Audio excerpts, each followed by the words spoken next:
everyone. Welcome in. Glad you're in here. Good morning, Andy. Good morning, Joy. And good morning, Teresa. Glad you guys are joining me this morning. We sure had a good time yesterday at the Oklahoma Baptist Home for Girls. A lot of fun. You guys, today is, what is today? Mid-month. It is December the 15th. I couldn't think of December. December the 15th, 2024. We're going to be in Proverbs 15 to sync up with that date. Lots going on again this morning. Our son is in from, where does he live? South Dakota. So we're going to get to hang out with him today after church. Got to teach Bible study this morning at church. And just tons going on for a Sunday morning. So welcome to Sunday. And let's get started here, y'all. Got chapter 15 of Proverbs, verse 1. A soft answer turns away wrath, but a harsh word stirs up anger. The tongue of the wise uses knowledge rightly, but the mouth of fools pours forth foolishness. The eyes of the Lord are in every place, keeping watch on the evil and the good. A wholesome tongue is a tree of life, but perverseness in it breaks the spirit. A fool despises his father's instruction, but he who receives correction is prudent. In the house of the righteous there is much treasure, but in the revenue of the wicked is trouble. The lips of the wise despise knowledge, but the heart of the fool does not do so. And that was verse 1 through 7. The first note in the study is on verses 1 through 7. It says, highlighting the power of words and the use of the tongue. Solomon contrasts foolish and wise people. Hateful words can cause great emotional damage, but positive, encouraging words contribute to a person's emotional health, producing life-bearing fruit. Words that are perverse or subversive can break the spirit. And then it says, see also some verses in James and some other verses in Proverbs. Now, the next note is on verse 1. So we're going to scroll back to verse 1. And it is, a soft answer turns away wrath, but a harsh word stirs up anger. The note there says, mean-spirited words are the slowest and most venomous of toxins, a poison that ultimately brings down two lives, and nearly always one's tone of voice makes the difference. This is why Solomon so wisely counsels a soft answer in response to someone's wrath. And then our next verse, we're going to jump to verse 4. Got a note on verse 4. It says, a wholesome tongue is a tree of life, but perverseness in it breaks the spirit. So let's look at the note on verse 4 now. It says the word wholesome here is the Hebrew word for healing, restoration, and cure. It can also mean calmness. Wholesome and calmness. And restoration. All right, let's go now to verse 8. We shall scroll. Verse 8. The sacrifice of the wicked is an abomination to the Lord, but the prayer of the upright is his delight. The way of the wicked is an abomination to the Lord, but he loves him who follows righteousness. Verse 10. Harsh discipline is for him who forsakes the way, and he who hates correction will die. And a note on verse 10. Wisdom's instruction is not always pleasant, Acquiring wisdom often requires discipline and correction as God's people wander from the way the Lord intends for them to take. While discipline is rarely enjoyable, it can mean the difference between life and death. All right, verse 11. Hell and destruction are before the Lord, so how much more the hearts of the sons of man? A scoffer does not love one who corrects him, nor, nor will he go to the wise. A merry heart makes a cheerful countenance, but by sorrow of the heart the spirit is broken. The heart of him who has understanding seeks knowledge, but the mouth of fools feeds our foolishness. All the days of the afflicted are evil, but he who is of a merry heart has a continual feast. Better is a little with the fear of the Lord than great treasure with trouble. Better is a dinner of herbs with love, where love is, than a fatted calf with hatred. A wrathful man stirs up strife, but he who is slow to anger allies contention. The way of a lazy man is like a hedge of thorns, but the way of the upright is a highway. Now, verse 20. No, I'm sorry. We're going to read verse 20. That's where we're at, but it doesn't have a note. A wise son makes a father glad, but a foolish man despises his mother. Folly is joy to him who is destitute of discernment, but a man of understanding walks uprightly. Now, verse 22 does have a note. Without counsel, plans go awry, but in the multitude of counselors, they are established. And that, you know what? Verse 20 did have a note. I just skipped over it on my little note sheet here. Didn't get it written down, y'all. So we're gonna do this. We're gonna do verse 22, and then the note on verse 22, which the verse said, "Without counsel, plans go awry, but in the multitude of counselors they are established."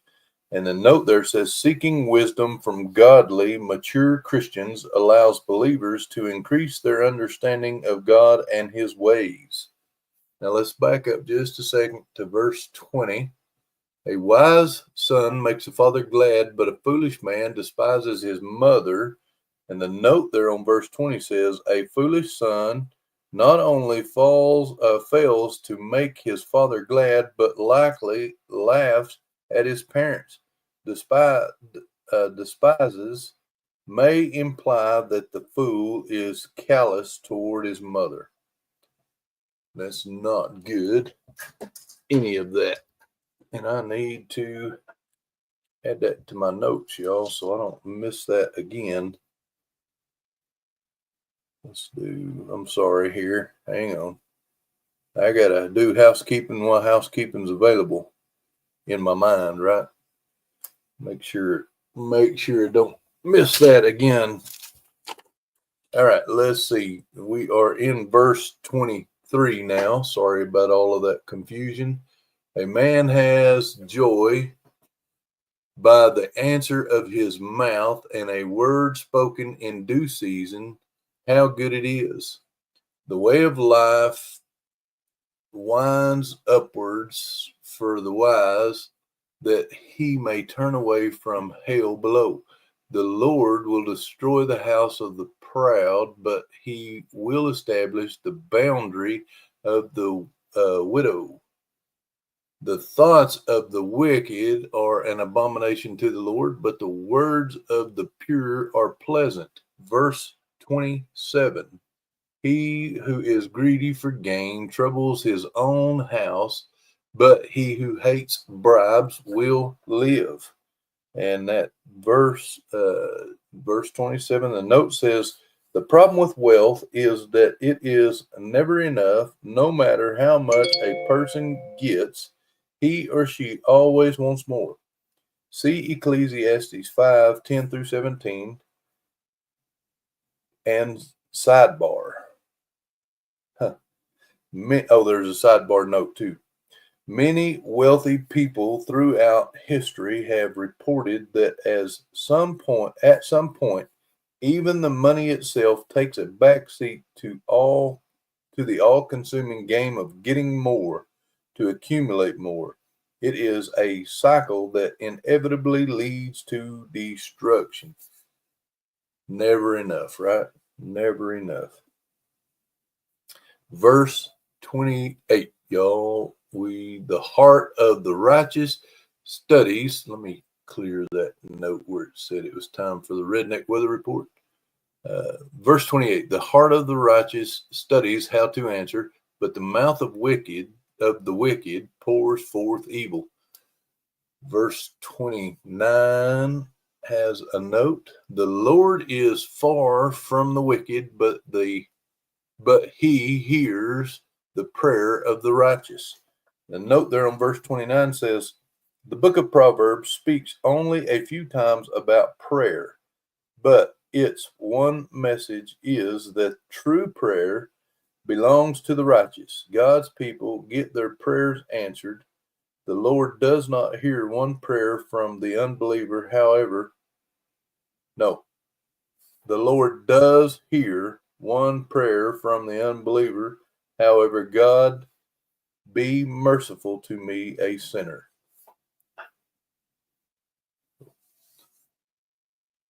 Verse 30 also has a note, so let's read the verse and then the note. The light of the eyes rejoices the heart, and a good report makes the bones healthy. And then the note there says, a positive outlook, light of the eyes, creates a ripple effect. It spreads joy to others and produces encouraging words, all of which create a healthier environment at work or home.